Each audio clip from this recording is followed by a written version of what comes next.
Vamos a ir a la palabra del Señor. Qué bueno que están aquí hoy, nos da mucho gusto verles.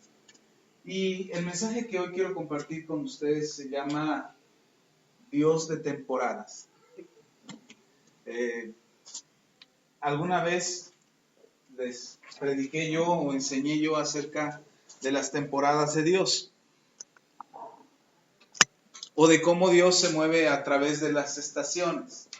La Biblia enseña que hay estaciones en las que son específicas hacer algunas acciones, algunas actividades que Dios designó a la nación de Israel para que las hiciera en tiempos específicos, en estaciones específicas, en temporadas específicas. La celebración de la Pascua, la celebración de los tabernáculos, la celebración, todas las fiestas de la nación de Israel tienen tiempos específicos, temporadas específicas. Pero no le quiero hablar de esas temporadas, no le voy a hablar de esos tiempos, de esas estaciones. Yo quiero hablarle hoy, en este día, quiero hablarle acerca de cómo Dios se vuelve con nosotros, o se vuelve en nuestras vidas, un Dios por temporadas. Es decir, cómo tomamos a Dios solamente por temporadas. No para toda la vida, sino por temporadas. Y quiero que abra su Biblia en Segunda de Crónicas, capítulo 11. Conoce la historia de Israel, a lo mejor se da una idea de cómo está la historia de Israel. La nación de Israel no tenía rey. Cuando sale de Egipto, primero llegan a Egipto, por si no se acuerda, le voy a recordar rápido. Cuando llega a Egipto, llegan como una familia. No llegaron a Egipto como nación. Había hambre en la tierra, la nación de Israel está en una región donde está pasando sequía, donde hay hambruna, y entonces José, el hijo de Jacob, que había sido vendido como esclavo entre los egipcios, ahora era el gobernante de Egipto, no el faraón era faraón, pero José era el segundo al mando. Entonces, mientras su familia está pasando hambre en la región de Canaán, él está muy tranquilo en Egipto, gobernando Egipto, porque Faraón lo deja a cargo de toda la nación. Faraón le dice: al único que no vas a mandar es a mí. De ahí puedes mandar a todos. Todos te tienen que obedecer. Y José se queda a cargo de la nación. El único que no lo obedecía era Faraón, y hasta eso sí lo obedecía porque hacía lo que José decía, porque era lo que convenía a Egipto. Pero su familia está pasando hambre, llegan a Egipto. Le recomiendo que lea la historia ahí en Génesis. Se encuentran con Jacob, Jacob los perdona por haberlo vendido como esclavo, los perdona. Jacob le dice a sus hermanos: no se preocupen, yo fui vendido como esclavo por ustedes. ¿Qué dije? Jacob, no, José, perdón, gracias. José le dice a sus hermanos: no se preocupen, yo fui vendido como esclavo por ustedes porque era parte del plan de Dios, porque Dios así quería que fuera. Y José lo entiende y perdona a sus hermanos, está en paz con sus hermanos se quedan a vivir en Egipto. La familia de Israel crece, pero crece de tal magnitud que los egipcios le tienen miedo. Y dicen los egipcios: matemos a los más pequeños. Primero mandan llamar a las parteras de los israelitas y le dicen: a ver, vengan las parteras. Ya que llegaron las parteras, dicen: ustedes, eran tres parteras, ustedes cuando nazcan los hijos de los israelitas, si nacen niños, ustedes los matan. Si nacen niñas, las dejan vivir, porque ellos querían seguir teniendo esclavos. Lo que no querían eran guerreros que se pudieran levantar contra ellos. Entonces las israelitas, las parteras, dicen: ¿cómo creen? Bueno, le dicen que sí a Faraón, pero regresan a su tierra con los israelitas y dicen: no podemos hacer eso, sería estar en contra de Dios. Así es que cuando nacían los niños, ellos los recibían y los dejaban vivos. Y se enteran los egipcios que estaban haciendo los niños y mandan a traer a las parteras y dicen: bueno, es que cuando nosotras llegamos, las israelitas son tan fuertes, las mujeres israelitas son tan fuertes que ya parieron. Entonces ya no podemos matar al niño, seríamos acusadas de homicidio y nos matarían ellos mismos. Y bueno, las perdonan, quedan ahí, pero los egipcios no quedan conformes y mandan matar a todos los pequeñitos. De cierta edad hacia abajo los mandan matar. Ahí es cuando Moisés se salva y Moisés se convierte en el libertador de Israel. cuando salen de Israel, cuando Israel sale de Egipto, salen como nación y Moisés va al frente como un líder. Además de ser el líder sacerdote, es el líder juez que juzga a los israelitas para que ellos aprendan a convivir, aceptando las leyes que Dios les había dado.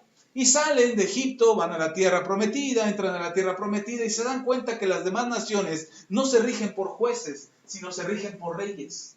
Y tienen reyes en las naciones alrededor. Entonces Israel se enoja y quiere un rey. Los israelitas se enojan y dicen, queremos un rey. Samuel, que es el último de los profetas, el último de los jueces que están sobre Israel, le dice a Dios, Dios, me están rechazando a mí. Y Dios le dice a Samuel, no te están rechazando a ti, Samuel, me están rechazando a mí. Porque yo he sido su rey desde que salieron de Egipto. Y al querer un rey humano, me están rechazando a mí como rey.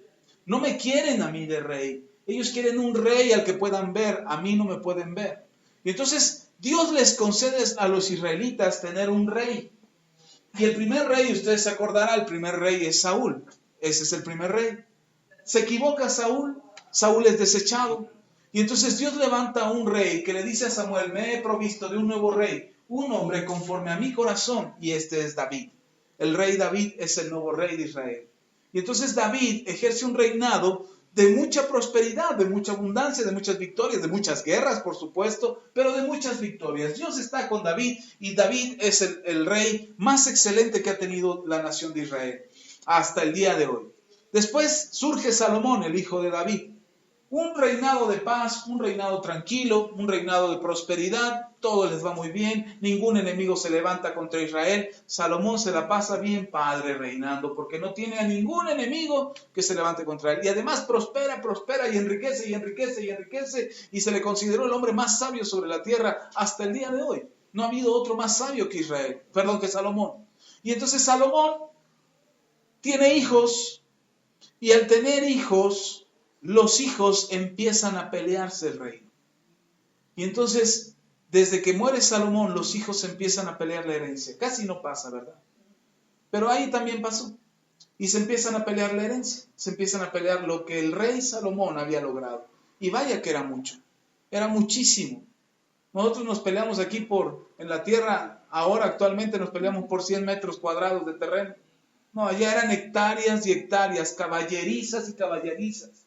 Tesoros acumulados, riquezas enormes, un templo extraordinario, un palacio grandioso, majestuoso. No ha habido otro palacio como el palacio de Salomón. Y el templo que construyó para Dios ni se diga.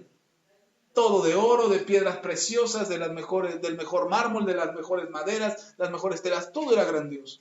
Entonces los hijos de Salomón se empiezan a pelear por el reino. Y Salomón había escogido a uno de sus hijos. Y entonces inteligentemente Salomón dice, yo quiero que reine tal, de mis hijos yo quiero que reine tal. Y era lógico que el rey escogiera quién iba a reinar. El rey tenía la libertad de elegir quién iba a ser el próximo rey, el sucesor. Él podía hacerlo. Y más si Dios le indicaba quién iba a ser el sucesor. Bueno, Salomón elige quién iba a ser el rey. Así es que lo deja en la ciudad de Jerusalén y a los otros hijos los esparce por todo el territorio de Israel. Los manda lejos, separados, a reinar a gobernar diferentes ciudades. Pero no solamente los manda y ahí les dice, ahí rásquense con sus uñas, sino que los manda, los llena de riquezas, los llena de joyas, de alhajas, de oro, todo lo grandioso que él tenía, y los deja ahí en esos lugares, y además ellos se llenan de mujeres. No, pues estaban felices los hijos. Y Salomón hizo eso para dejar a su hijo, el que él quería, como rey. Pero pareciera que todo iba en paz, parecía que todo estaba bien, hasta que los hijos de Israel, los herederos al trono, empezaron a pelearse entre ellos y dividieron a Israel. Y después de haber sido una nación respaldada por Dios, la casa de Israel se dividió en dos. Y unos eran conocidos como el reino de Israel y otro era conocido como el reino de Judá. ¿Por qué le platico todo esto? Porque en toda esta historia que le acabo de contar, los israelitas tomaban a Dios por temporadas. Cuando tenían necesidad, lo buscaban con todo su corazón. Cuando las cosas estaban bien, se olvidaban de él. Y el ejemplo que le quiero compartir para generalizar todo esto que le acabo de decir es el reino de Roboam. En Segunda de Crónicas, capítulo 11. Vamos a ver ahí, Segunda de Crónicas, capítulo 11. ¿Ya está ahí? Vamos a leer. Es mucha la lectura que vamos a hacer hoy, pero vale el esfuerzo. Además, si no ha leído en la semana, hoy se desquita. Dice Segunda de Crónicas, capítulo 11, versículo 1. Cuando vino Roboam a Jerusalén, reunió de la casa de Judá y de Benjamín a 180,000 hombres escogidos de guerra para pelear contra Israel y hacer volver el reino a Roboam.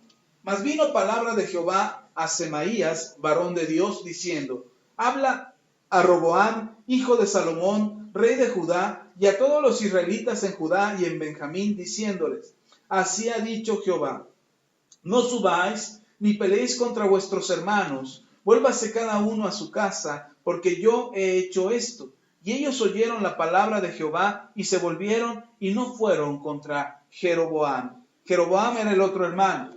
Roboam es el que entiende que Dios está con él y entiende que tiene que hacer las cosas correctamente para Dios. Jeroboam no estaba muy bien con Dios. Roboam sí. Entonces se separaron las tribus. 10 tribus hacían la nación de Israel y 2 tribus hacían el reinado de Judá. Judá y Benjamín se unieron, eran 2 tribus, y las otras 10 tribus hacían el reinado de Israel.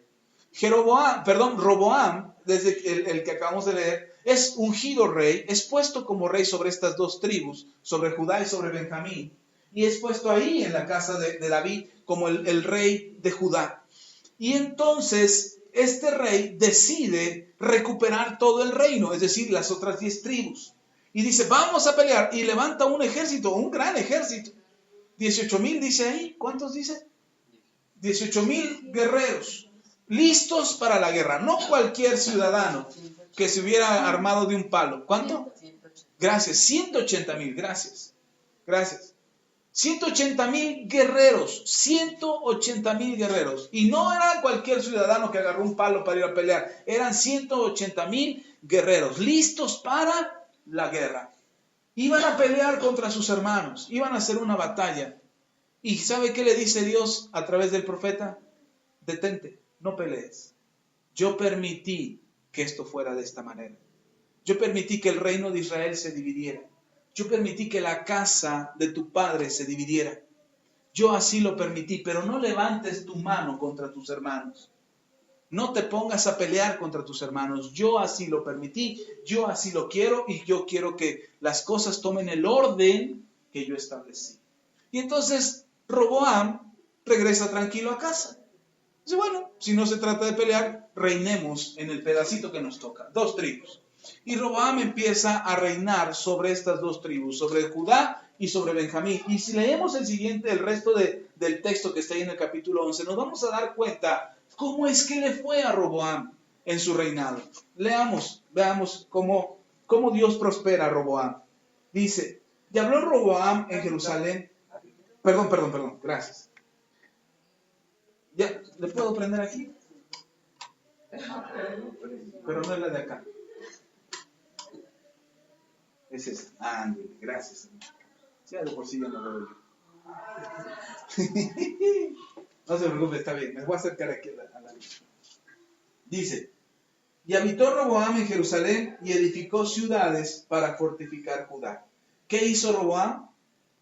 Fortaleció ciudades, edificó las ciudades, las cubrió de murallas. Dice, edificó Belén, Etam, Tecoa, Betsur, Soco, Adulam, Jat, Maresa, Sib, Adoraim, Laquis, Aseca, Sora, Ajalón y Hebrón, que eran ciudades fortificadas de Judá y Benjamín. Reforzó también las fortalezas y puso en ellas capitanes y provisiones, vino y aceite. Y en todas las ciudades puso escudos y lanzas. Las fortificó pues en gran manera, y Judá y Benjamín le estaban sujetos. ¿Qué hacía Roboam? Reedificó las ciudades, pero no solo las reedificó, las resguardó, las protegió. Eran ciudades fortificadas, eran ciudades protegidas. No solamente levantó una bardita ahí para que se protegiera, no, levantó muros y levantó y dejó capitanes ahí a cargo de la guardia y dejó lanzas. No nada más dejó las lanzas ahí para que las lanzas estuvieran solitas, y dejó lanzas, dejó lanceros, personas con lanza. Dejó gente con espada, dejó capitanes de guerra que estuvieran resguardando estas ciudades. Estas ciudades se fortificaron, se hicieron fuertes. De hecho, hasta el día de hoy, muchas de estas ciudades existen, la gran mayoría de ellas, y son consideradas como ciudades importantes en Israel. Pero no termina ahí el asunto. Roboam se encargó de reedificar estas ciudades. Dice, no puedo reedificar todo Israel, pero sí en las ciudades en las que están las tribus de Judá y Benjamín. Y dice, sigamos leyendo. Y los sacerdotes y levitas que estaban en todo Israel se juntaron a él desde todos los lugares donde vivían, porque los levitas dejaban sus ejidos y sus posesiones y venían a Judá y a Jerusalén, pues Jeroboam y sus hijos los excluyeron del ministerio de Jehová. Y les designó sus propios sacerdotes para los lugares altos y para los, ¿qué dice ahí? Demonios. ¿Para los qué? Demonios. Ojo, el otro rey, el que se quedó con las 10 tribus, Jeroboam, lo que hizo fue agarrar a los levitas y les dijo, ustedes ya no me pueden servir como sacerdotes. Los levitas eran los sacerdotes. Ustedes ya no me van a servir en la casa de Jehová.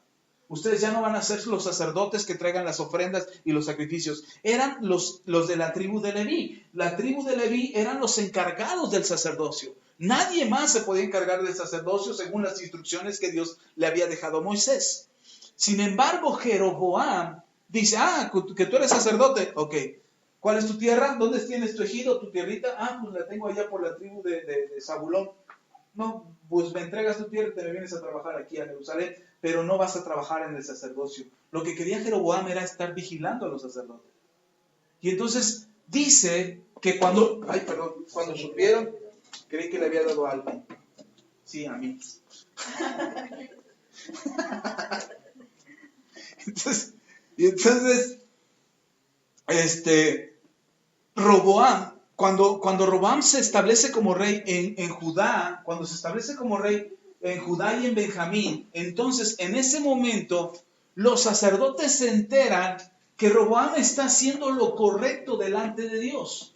¿Y qué es lo que hacen los sacerdotes? Vienen a buscar a Roboam.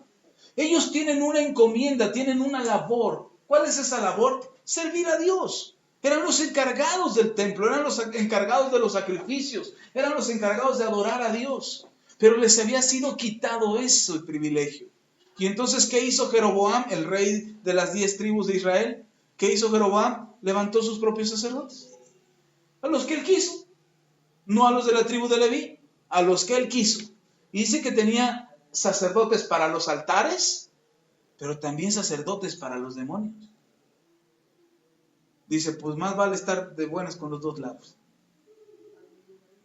Para los lugares altos, sí, para sus altares altos, no dice para los altares del Señor, para sus altares de Él, que Él levantaba. Y tenía sus sacerdotes para los demonios, estaba completamente perdido. Y entonces los sacerdotes, que entendían que se estaban haciendo mal las cosas en Israel, vinieron a Judá a buscar a Roboam. Y se acercaron a Roboam y le dijeron, aquí estamos listos para servir. Leamos. 15. Y designó sus propios sacerdotes para los lugares altos, para los demonios y para los becerros que él había hecho. 16. Tras aquellos acudieron también de todas las tribus de Israel los que habían puesto su corazón en buscar a Jehová, Dios de Israel, y vinieron a Jerusalén para ofrecer sacrificios a Jehová, el Dios de sus padres. No solamente vinieron los sacerdotes que estaban buscando hacer lo correcto delante de Dios, sino que vino el mismo pueblo de las 10 tribus que querían hacer lo correcto delante de Dios. ¿Qué querían hacer? Lo correcto. Dios estaba con Roboam.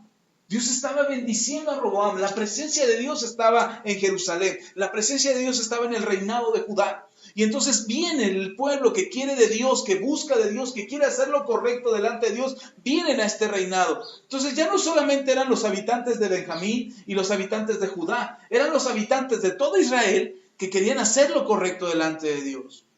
Y vinieron a Roboam y estuvieron ahí con Roboam. Dice versículo 17. Así fortalecieron el reino de Judá. Pusieran poquitos, ahora son muchos. Fortalecidos porque querían estar con Dios y fortalecieron el reino de Judá. Y confirmaron a Roboam, hijo de Salomón, por 3 años. ¿Por cuánto tiempo?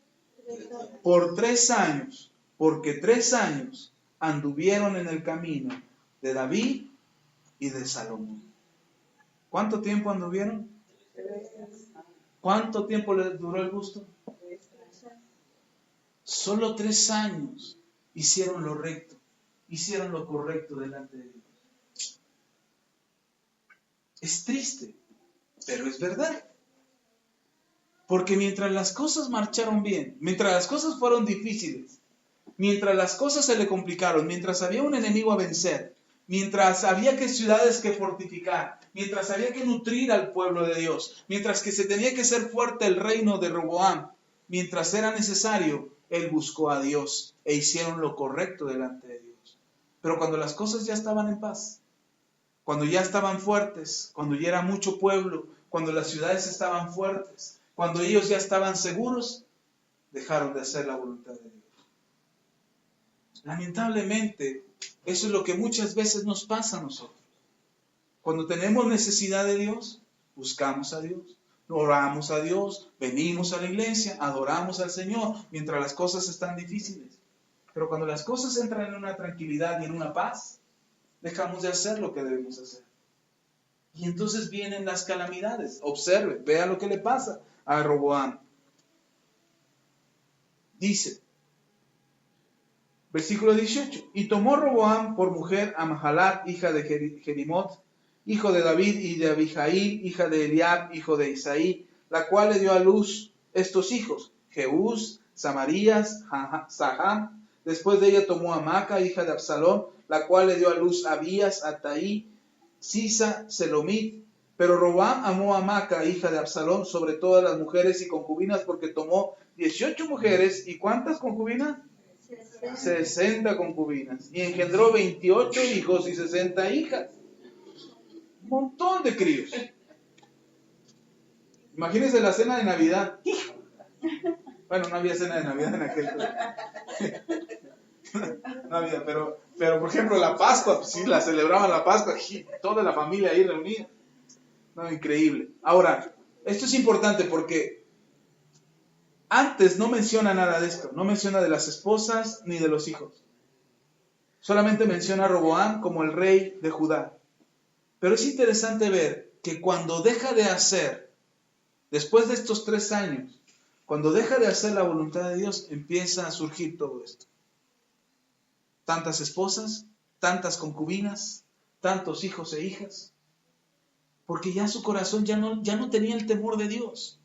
Ya no tenía esa convicción en su corazón de hacer lo correcto delante de Dios. Ya no estaba eso, pues. Entonces ya le daba igual tener 1, 2, 3, cuántas mujeres tuvo. Ya le daba lo mismo. No le importaba, ya no honraba a Dios con su vida ni con su casa. Se perdió Roboam, a pesar de haber hecho lo recto delante de Dios. Y dice, 22, y puso Roboam a Abías, hijo de Maaca, por jefe y príncipe de sus hermanos, porque quería hacerle rey. Obró sagazmente y esparció a todos los hijos de todas las tierras de Judá y de Benjamín por todas las ciudades fortificadas y les dio provisiones en abundancia y muchas mujeres. Aprendió del papá. Y hizo esto, lo separó a los hijos y dejó a quien quería a cargo del reinado. Pero no termina ahí la historia de Roboam. Lea el capítulo 12. Cuando Roboam había consolidado el reino, ¿cuándo fue esto? Según lo que leemos ahí, hasta los 3 años. Durante 3 años consolidó su reino. Y una vez que lo consolidó, mire lo que le pasa. Dejó la ley, una vez que consolidó el reino, dejó la ley de Jehová y todo Israel con él. Estamos tranquilos, ya soy rey, ya todos vinieron y me reconocieron como rey, me está yendo muy bien, tengo prosperidad, mi papá me dejó un buen billete de herencia, un buen terreno, estoy rey a cargo de Judá y de Benjamín, los pueblos vinieron a reconocerme como rey, todo está tranquilo. Y entonces cuando todo está bien, él deja a Dios. El problema es cuando a nosotros nos va bien y dejamos a Dios y creemos, ya todo está bien, no importa, ya no vamos a la iglesia, ya no oramos, ya no leemos la Biblia, todo está bien, ¿para qué nos afanamos tanto? ¿Para qué ser fanáticos religiosos? ¿Para qué ser obstinados con la fe? No, hay una razón. Lea lo que le pasa a Roboam.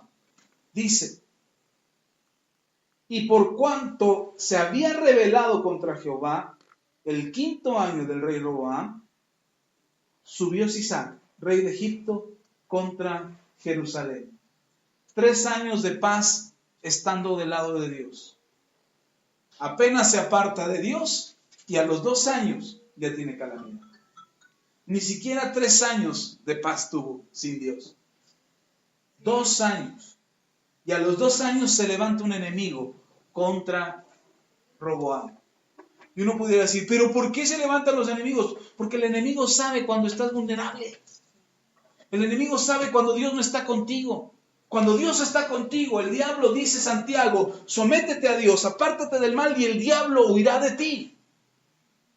Pero cuando estamos bien, cuando las cosas marchan bien y Dios no está con nosotros, el diablo lo sabe. Y se va a levantar contra nosotros y va a querer hacernos daño. Y va a querer destruirnos.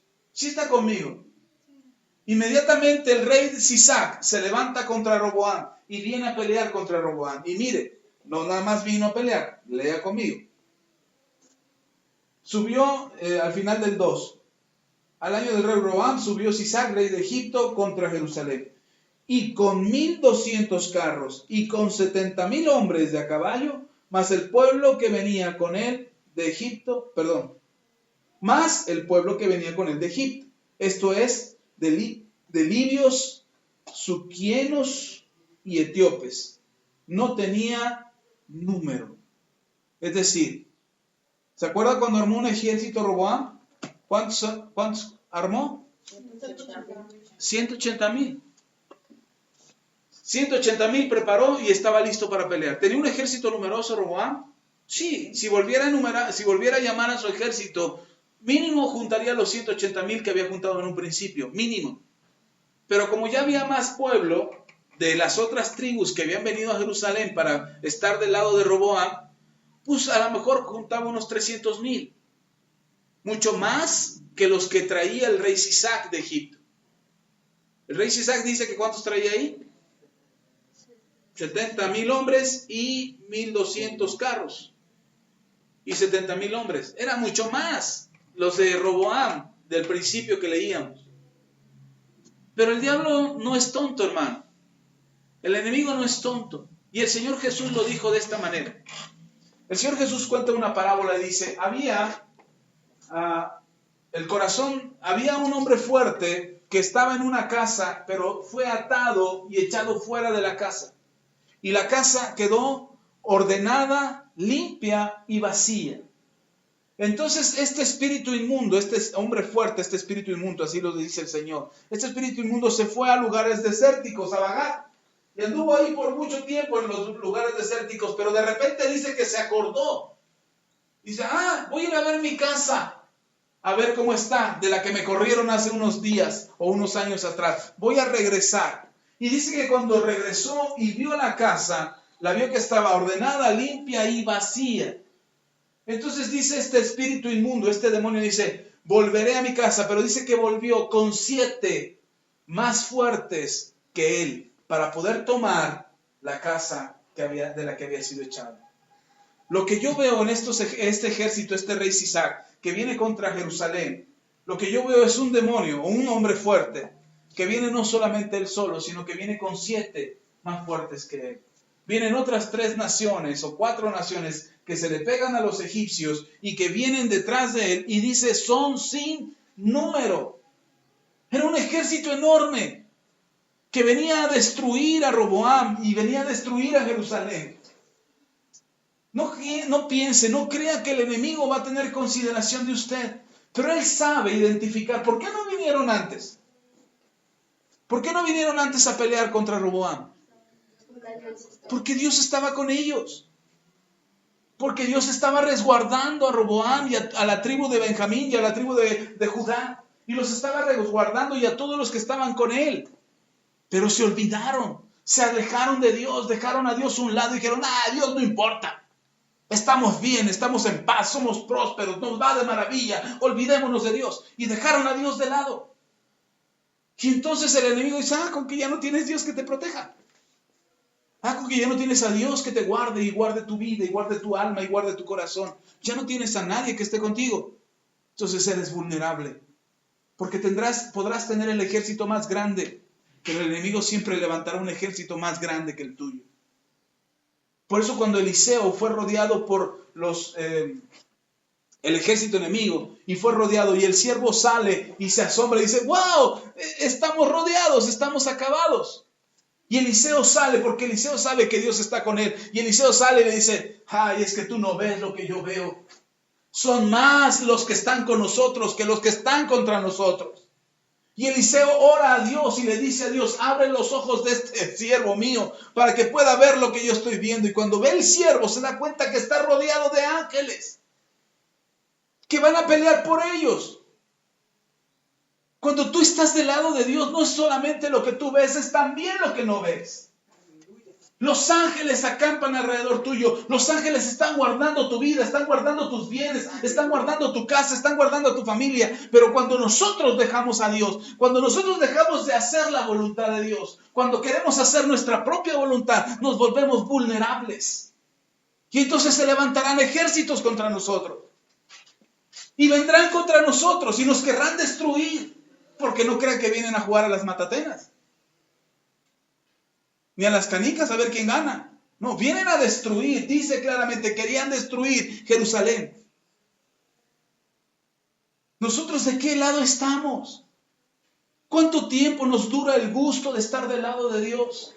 Hasta que las cosas están bien. Hasta que el reino se consolida. Y dices, ya, todo está tranquilo. Dejemos a Dios. Y es lo que hizo Roboam y todos los que estaban con él. Lea conmigo, no termina ahí la historia. Dice, el 4, gracias. Y tomó las ciudades fortificadas de Judá y llegó hasta Jerusalén. ¿Se acuerda de esas ciudades bonitas que había levantado Roboam? Ya no quedaba nada. Las tomaron los egipcios y todos los pueblos que venían con él. ¿Qué lanzas ni qué lanzas? Las tomaron. Qué valientes guerreros había dejado ni qué 8 cuartos, todo lo tomaron.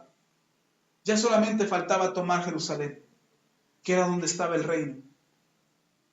Muchas veces cuando dejamos a Dios, el diablo empieza a tocar las partes más débiles a nuestro alrededor.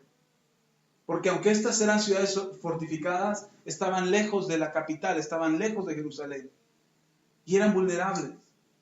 De aquí que corrían a una ciudad para reforzarla, ya la habían tomado. Y corrían a otra para reforzarla y ya la habían tomado. Por eso el enemigo es astuto y va tocando las partes más vulnerables, las partes más flacas, las partes más débiles. ¿Quieres saber cuáles son las partes más débiles? Las que más te duelen. El diablo siempre te va a pegar por donde más te duele. Siempre va a buscar hacerte vulnerable donde más te duele, porque si te duele no te levantas. Porque si te duele no tienes el ánimo para pelear. No tienes el ánimo para enfrentar a tu adversario. No tienes el carácter ni la fe para creer que Dios está contigo. Porque te está doliendo. Yo les he dicho a los hermanos allí en Valle de Chalco, les digo, cuando estamos enfermos hasta perdemos la fe. Cuando nos duele algo hasta no creemos que alguien pueda orar por nosotros. Ni nosotros mismos podemos orar por nosotros mismos. Me duele, me duele, tómate esto. Ay, sí. ¿Por qué no oramos primero? Porque no tenemos la fe, porque no tenemos la fuerza. Porque no tenemos el carácter. Cuando el enemigo busca hacernos daño, va a buscar debilitarnos. ¿Se imagina la noticia para Roboam? Cuando sabe que el enemigo viene y de repente le dice, vamos a prepararnos. Y le llega la noticia, Señor, ya tocaron Belén. ¿Cómo que tomaron Belén? Sí. Y acaba de llegar la noticia del mensajero de Tecoa, que también ya la tomaron. ¿Tecoa también? Sí. Y también llegaron los de Gad, y también llegaron los de Zif, y están tomando las ciudades. Todas las ciudades que usted había levantado, ya las tomaron. ¿Y entonces cuál queda? Ninguna, solo Jerusalén. ¿Se imagina? Y entonces esas ciudades que había tomado el enemigo. ¿Qué pasaba con los ciudadanos de ahí? ¿Qué estaba pasando con ellos? O eran muertos, o eran sometidos, eran puestos como esclavos, habían sido vencidos ya, no podían seguir peleando ya, no había forma de levantarse. Entonces, de los 180,000 guerreros que tenían, ¿cuántos quizás tendría ya? ¿Una tercera, una cuarta parte? El enemigo es inteligente. ¿Cuánto tiempo tuvo que esperar el enemigo de Jerusalén? El enemigo de Roboam. 5 años nada más. Se levantó contra Roboam inmediatamente. ¡Ay, hay un nuevo rey en Jerusalén! ¡Vayamos contra él! ¿Se levantó luego? No. Pacientemente esperó. Esperó 1 año. ¡Ay, Dios está con ellos! 2 años. ¡Wow! Están levantando ciudades fortificadas. 3 años. ¡Wow! Dios lo ha consolidado. Mira cuánta gente vino a verle. ¿Y cuántos están con él ahora? Se tuvo que esperar 2 años más para que Roboam y su reino fuera vulnerable. El diablo es astuto. El diablo es astuto y va a esperar todo lo que tenga que esperar. Solamente esperar a que nosotros descuidemos, que nos alejemos de Dios, que renunciemos a Dios para venir y hacer un ataque contra nosotros. ¿Sí me explico? ¿Sí está conmigo? No termina ahí el asunto. Leamos. Están en ruinas ahora. Versículo 5. Entonces vino el profeta Semaías, el mismo que le dijo que no atacara a su hermano, ahora viene y le dice a Roboam y a los príncipes de Judá que estaban reunidos en Jerusalén por causa de Sisac. Estaban reunidos allí, estaban escondidos en Jerusalén por causa del enemigo que los había rodeado. Y les dijo, así ha dicho Jehová, vosotros me habéis dejado y yo también os he dejado en manos de Sisac. ¿Quién fue el primero en dejar? El pueblo. Ustedes me dejaron, yo los dejé. ¿Ustedes no quieren saber nada de mí? Pues lo siento mucho, yo los amo. Estoy interesado en ustedes, me preocupan, los he bendecido, tengo una promesa con Abraham que tengo que cumplir, pero ustedes me han dejado a mí. Por lo tanto, yo también los he dejado. ¿Sabe una cosa? Dios no tiene a nadie a la fuerza. Dios no tiene a nadie a la fuerza. Ven aquí, siéntate, órale, ahí escucha lo que tiene que decir este hombre durante 2 horas, ahí escúchalo. Usted viene y dice, ay sí, porque si no Dios me va a castigar. ¿Sabe que Dios no hace eso? Es que si no voy, Dios me va a castigar. Ojo, aquí no dice Dios que Dios los está castigando. Dios dice, ustedes me dejaron, yo los tengo que dejar, porque a la fuerza a nadie tengo. Si ustedes me dejaron, yo los suelto.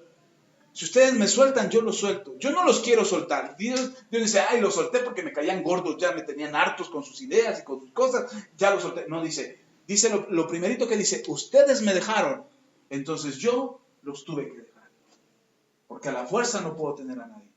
Lea, no termina ahí el asunto.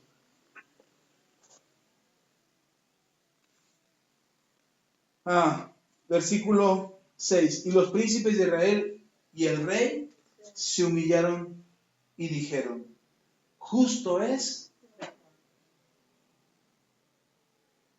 Lo primero que pensamos nosotros es, ¿por qué a mí? ¿Por qué me pasa esto a mí? ¿Por qué me sucede esto a mí? No, justo es Dios. Dios es justo.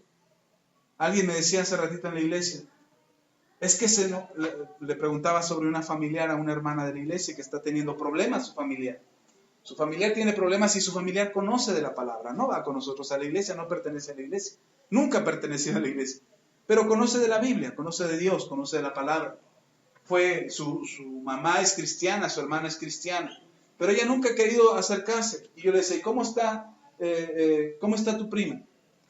Y dice, pues enojada. Digo, ¿enojada? Sí, enojada con Dios. Porque dice que todo se lo dio a Dios, que por qué le está yendo mal a ella. Yo creo que no es así. Los reyes, el rey y los príncipes que estaban con él, se dan cuenta que los de la culpa fueron ellos. Y me encanta lo que ellos dicen. Justo es Jehová.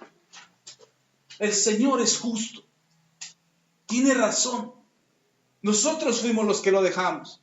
Nosotros fuimos los que nos apartamos, nosotros fuimos los que hicimos malas cosas, los que tomamos malas decisiones, los que empezamos a hacer lo incorrecto. Fuimos nosotros, no Él. Y hoy esta consecuencia de este enemigo que se levanta contra nosotros, hoy la consecuencia fue nuestra decisión, fueron nuestros actos, fueron nuestros pensamientos, fuimos nosotros. Dios es justo.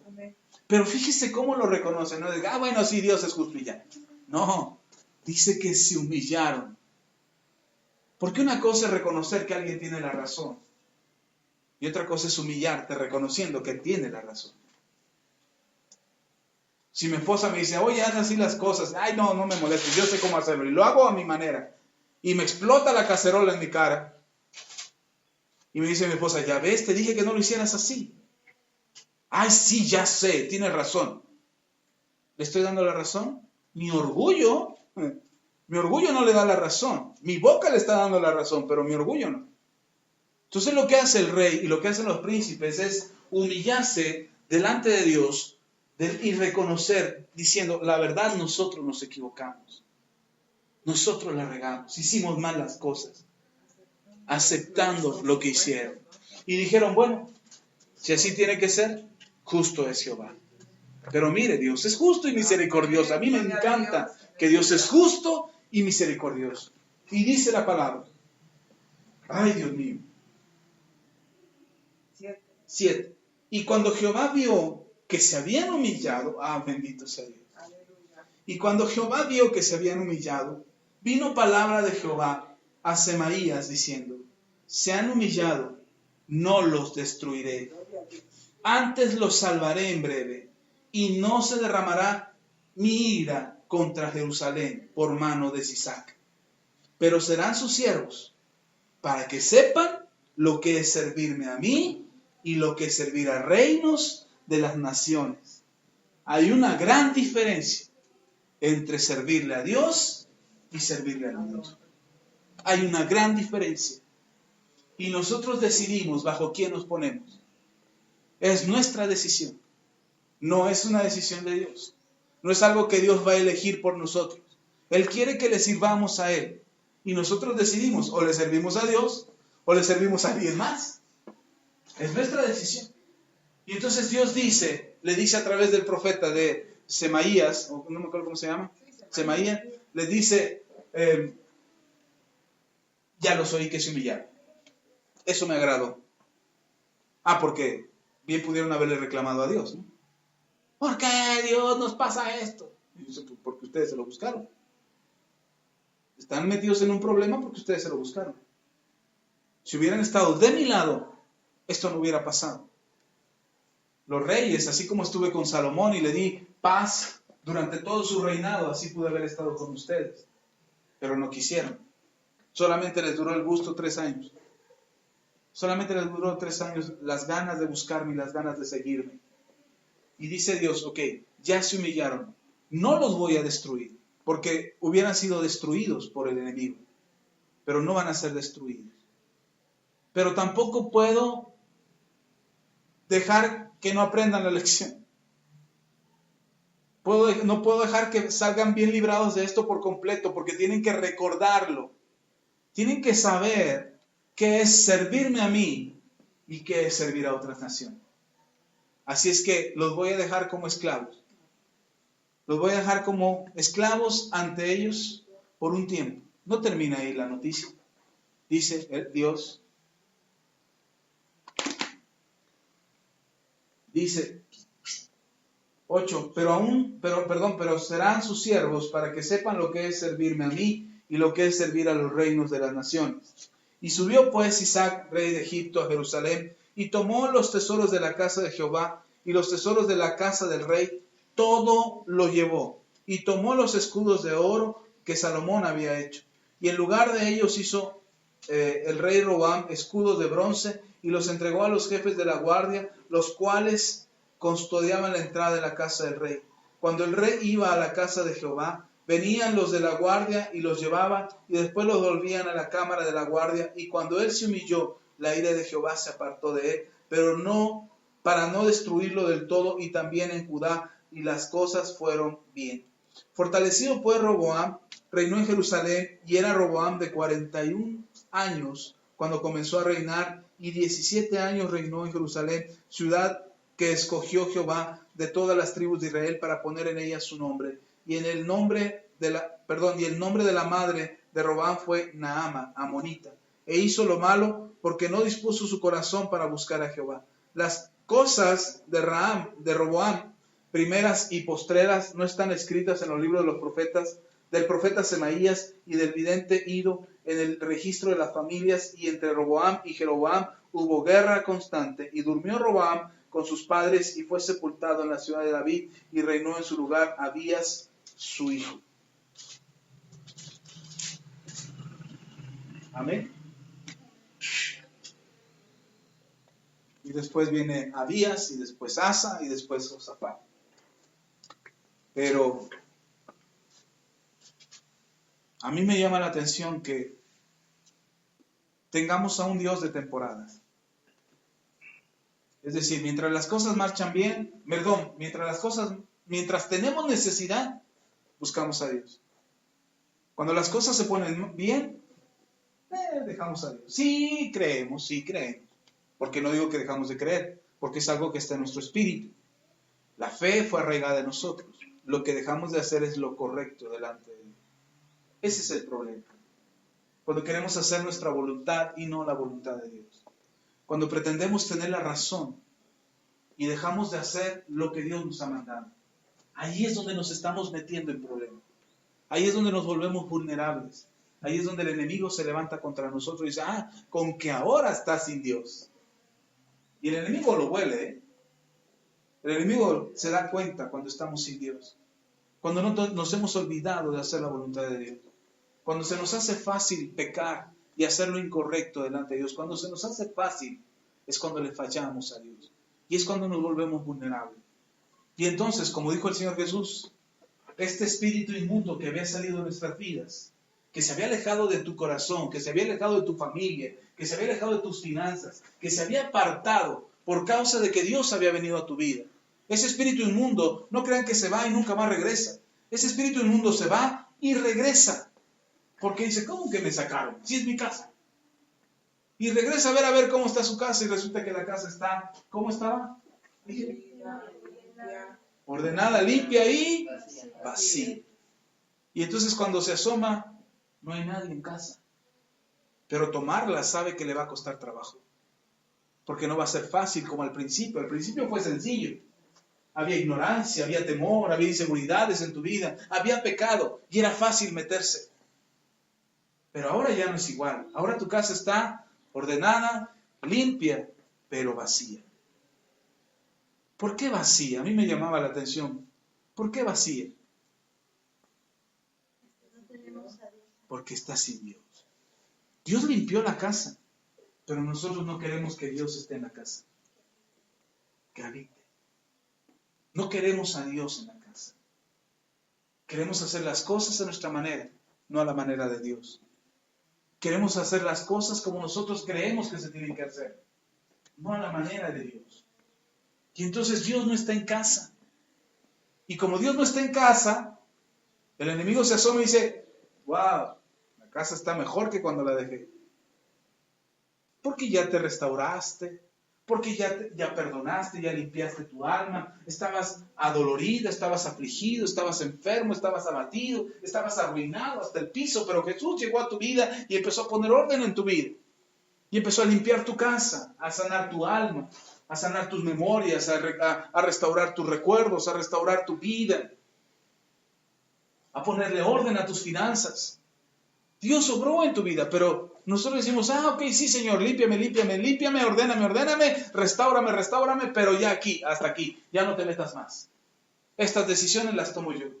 Estas actitudes las tomo yo. Estas cosas las hago yo a mi manera, como yo creo que se tienen que hacer. Y entonces sacamos a Dios. Dios no va a estar a fuerza en tu vida. ¿Estaba a fuerza en la vida de Roboam? ¿Estuvo a fuerza en la vida de él? No estuvo a fuerza en la vida de él. Roboam estuvo tranquilo y metió a Dios en su vida, y metió a Dios en su reinado, y metió a Dios en su casa y en su nación y en su reino donde él estaba, lo metió, y entonces la gente venía a verlo. ¿Por qué venía a verlo la gente? porque Dios estaba con él. Pero de repente el rey dijo, no, ya eso de Dios ya estuvo bueno. 3 años son suficientes. Y sacó a Dios. Y entonces los enemigos se levantaron contra Roboam. Cuando nosotros sacamos a Dios de nuestras vidas, los enemigos se levantan contra nosotros. Y no se levantan para jugar matatenas, como decía hace ratito. Se levantan para destruirnos por completo. Nosotros no tenemos que tener un Dios de temporadas. Tenemos que tener un Dios que habita en nuestra casa, que se queda permanentemente ahí, que está con nosotros, que nos guía, que nos instruye, que nos enseña, que permanece ahí en nuestro corazón y nos dice qué hacer y cómo vivir. Y entonces, aunque el enemigo se levantara contra nosotros y viniera contra nosotros otra vez, se va a asomar y va a encontrar que la casa está ordenada, limpia, pero ocupada. Y no es cualquiera el que la ocupa, es Dios mismo. Y si se asoma, yo le decía hace muchos años, yo enseñaba algo que cuando el diablo viene, no crea que viene, soy el diablo y te voy a destruir. No, no. Él toca la puerta de tu corazón y dice, ¿está usted ocupado? Quisiera venderle un poquito de rencor por cuando se ofrezca. ¿No le gustaría comprar unos 2 kilos de rencor? No lo ocupe ahora, no lo necesita. Usted está bien y está en paz con Dios. ¿Pero qué le parece si lo guarda ahí en su almacén y el día que lo necesita usted lo toma? O un poquito de odio, no necesita odio por el momento. O temor quizás porque ya ve que luego hay películas de terror que uno ni disfruta porque uno no se asusta. ¿No le gustaría comprar un poquito de terror, de miedo ahí, de inseguridad en su vida que por si se ofrece algún día, no lo compre ahora, no lo use ahora, usted está bien ahora, no lo necesita, pero no le gustaría comprarlo? Y no necesita engañarnos por completo, solamente necesita un poquito que le abramos la puerta para que Él se meta. Y yo digo que cuando un vendedor así llega a mi vida y diga, te vengo a vender un poquito de odio, poquito, pero yo no lo necesito, ¿sabe qué hago yo? Digo, Señor Jesús, ahí hablan en la puerta. Y el Señor Jesús será el que sale, porque está conmigo. Y el Señor Jesús será el que salga y dirá, aquí no compramos odio, muchas gracias. Aquí amamos a los que nos odian. Puede irse. Es muy diferente porque Dios está contigo. A que Dios no esté contigo. Porque si Dios está contigo, cualquier enemigo que te quiera engañar no va a venir como un ejército armado, como ellos que pudieron ver este ejército de un ejército innumerable, incontable de personas, y los israelitas pudieron verlo, pudieron ver este ejército. No, el diablo no va a venir así contra ti, con un ejército incontable que tú puedas ver y decir, ¡ay, cuántos se levantaron contra mí! No, él solamente tocará la puerta y te dejará un poco de odio, un poco de rencor, un poco de resentimiento, un poco de falta de perdón, de miedo, de inseguridad. Lo dejará ahí. Y si tú se la compras, habrá logrado su cometido. Pero si Dios está contigo y tú le dices al Señor, Señor, ¿cómo ves? ¿Compramos odio? Y que el Señor te va a decir, no, mijo, perdónalos porque no saben lo que hacen. Señor, ¿y si compramos un poquito de inseguridad para esos momentos en que no me animo a hablar en público o para esos momentos en que siento que no valgo nada? ¿No estaría bien comprar un poquito de eso?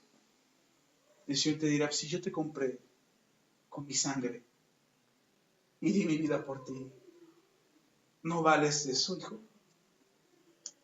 ¿Sería bueno comprarlo? ¿Saber lo que tú vales o lo que no vales? Entonces, ¿nos conviene tener a Dios o no nos conviene tener a Dios? Pero no por temporadas. No mientras las cosas están feas. Y que clamamos a Dios y dice, ay Señor, ahorita ayúdame, y estamos de rodillas y nos damos golpes de pecho porque queremos que Dios nos ayude. No por temporadas, por siempre. Cuando las cosas están mal es cuando más nos sostiene, pero cuando las cosas están bien es cuando más le agradamos. Porque tienes libertad en tu corazón y no lo buscas por conveniencia, lo buscas por amor. Entonces tenemos que buscarlo, no por temporadas. Tenemos que buscarlo permanentemente. Cuando nosotros estábamos mal, mi esposa y yo andábamos mal, yo me la pasaba llorando y orando en el baño. Y ahí me encerraba yo y lloraba, y Señor, ayúdame. Ahora que las cosas están bien y que están de maravilla, ahora lo busco más. porque no quiero que esto cambie. Porque quiero que vaya mejor y mejor y mejor y mejor. Pero ¿por qué buscar a Dios cuando lo necesitamos y no cuando ya no lo necesitamos? Porque las cosas están bien. No es un Dios de temporadas. Es un Dios que habita permanentemente en medio de su pueblo. Amén. Y entonces cuando se levanta el enemigo y diga, vamos contra él. Ah, no, espérenme, está ocupado, está con el Señor. Vamos a otro lado, vamos a buscar a alguien que ande despistado. Vamos a buscar a alguien que no tenga a Dios, porque si nos metemos ahí nos estamos metiendo en problemas. Que ni siquiera se asome a tu vida. Que ni siquiera se acerque a tu casa. Porque Dios está ahí. Porque tú habitas en la presencia de Dios. Dice el Salmo, con esto termino, Salmo 61. Ahora terminé muy rápido. No. Salmo 61.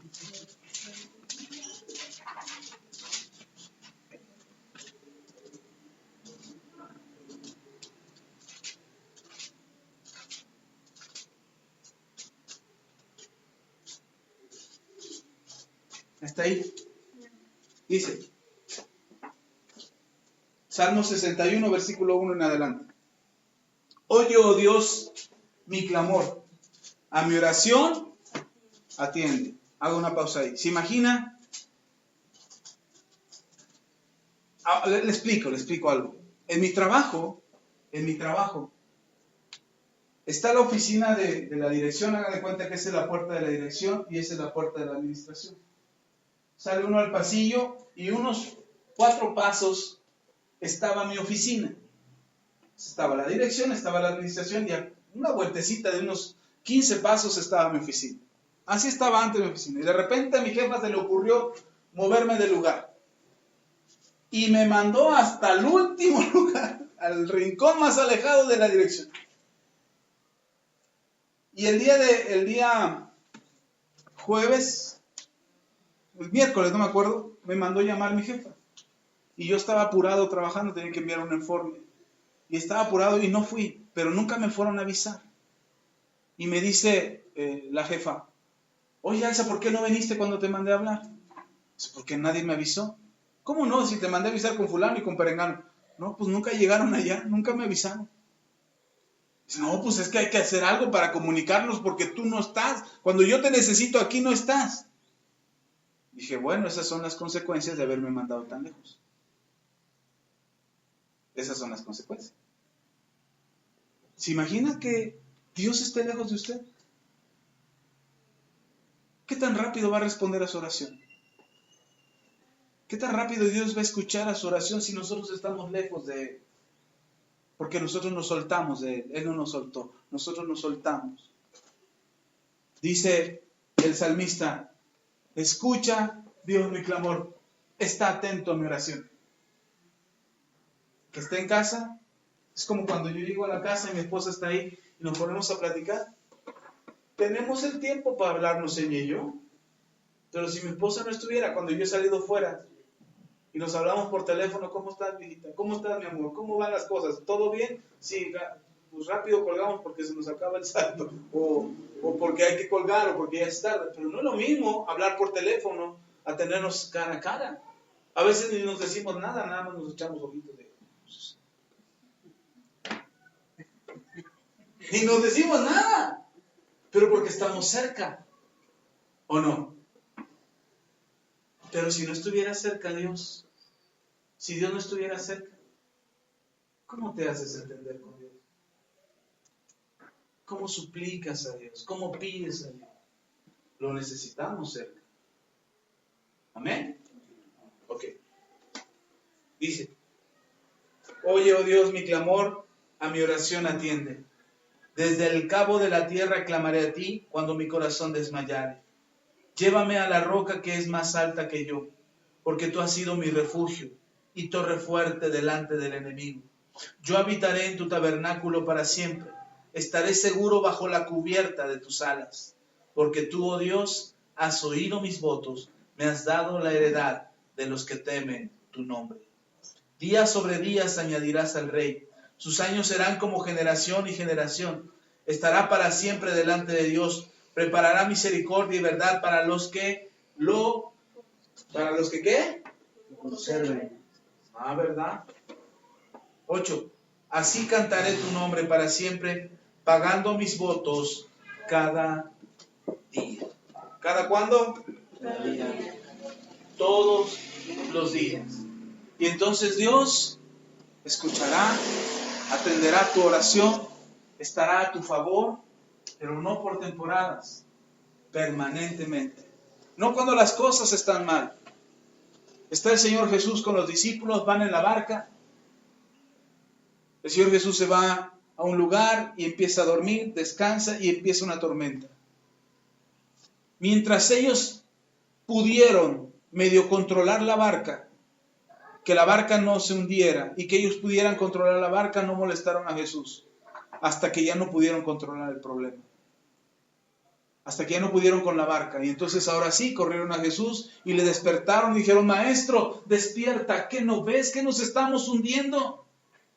Jesús se levanta, ordena al viento: párate, calla, enmudece.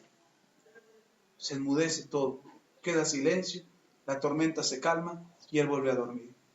Pero antes de dormir le dice: hombres de poca fe, ¿por qué tuvieron miedo? Cuando nosotros estamos en medio de la tormenta y la barca se hunde, es cuando corremos a Jesús. Pero sabe, cuando ya hay calma, cuando ya la tormenta calmó y la tempestad pasó, es el mejor momento para buscarlo a Él y darle gracias. Y decirle: gracias, Señor, la tormenta ya pasó, pero aquí sigues con nosotros en la barca, no te has bajado, aquí estás todavía con nosotros. Porque si solamente clamamos en la tormenta, tendremos un Dios de temporadas. Porque cuando las cosas estén bien, nuestro corazón se apartará de Él. Y eso es lo que hay que evitar. Amén. Vamos a orar, póngase de pie. Que Dios no sea un Dios de temporadas para ti. Que Dios sea tu Dios permanente, Jehová de los ejércitos, Jesucristo nuestro Salvador, que habita y mora en tu corazón permanentemente. Amén. Vamos a orar. Padre, te damos toda la gloria, toda la honra y la alabanza. Gracias, Dios, por tu palabra. Gracias, Dios, por lo que has hablado en nuestro corazón. Gracias, Dios, por lo que nos has dicho hoy. Hoy reconocemos que tú no eres un Dios de temporadas. Tú eres un Dios que permanece con nosotros, que quiere estar con nosotros. Y no queremos ser nosotros los que te sueltan, o los que se apartan, o los que te echan fuera de sus vidas. Hoy, Señor, renunciamos a todo aquello que nos aleja de ti, que nos aparta de ti, que quiere sacarte de nuestras vidas: orgullo, soberbia, odio, enojo, rencor, pecado, lo que sea, Señor, que está en nuestras vidas, que quiere sacarte por completo. Hoy renunciamos a eso para que tú permanezcas en nosotros y no seas un Dios de temporadas, sino que seas un Dios que habita en medio de su pueblo para siempre. Y que no queremos soltarte, Señor, no queremos apartarnos de ti, porque no queremos ser un blanco fácil del enemigo. Sabremos que habrá luchas, sabremos que habrá batallas, sabemos que habrá tempestades, tormentas, pero si tú estás con nosotros en la barca, no temeremos, Señor, ni dudaremos, ni nos angustiaremos, Señor, por lo que pasa, porque tú estás con nosotros. Hoy, Señor, sostén nuestras vidas, manténnos firmes, de pie, peleando y venciendo en el nombre de Jesús. Sé tú con nosotros, Dios. No queremos que seas un Dios de temporadas. Queremos que seas un Dios en nuestras vidas que permanece para siempre. Porque si tú estás con nosotros, Señor, ¿quién contra nosotros? A ti toda la gloria, a ti toda la honra y toda la alabanza en el nombre poderoso de Cristo Jesús. Te alabamos, Señor. Amén. Amén.